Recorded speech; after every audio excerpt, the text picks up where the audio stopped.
mengucapkan terima kasih dan selamat datang kepada hadirin dan jemaah sekalian yang telah hadir bersama-sama untuk kita melantunkan zikir, doa dan salawat kepada Rasulullah Sallallahu Alaihi Wasallam dalam rangka memperingati gempa dan tsunami Aceh yang terjadi pada 26 Desember 2004 yang lalu.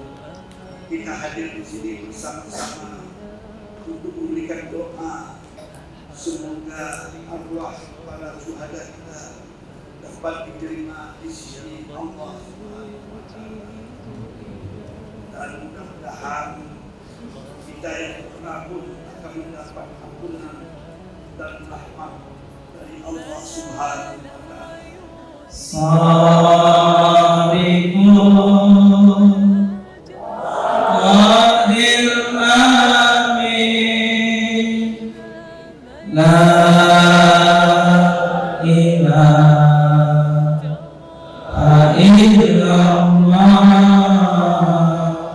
إلى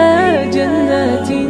في أعالي سماء، جمال الوجود بذكر الإله، وتصفو الحياة بنور هدى،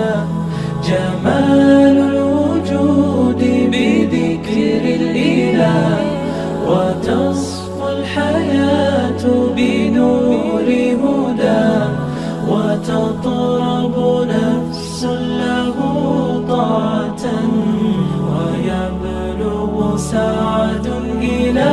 منتهى.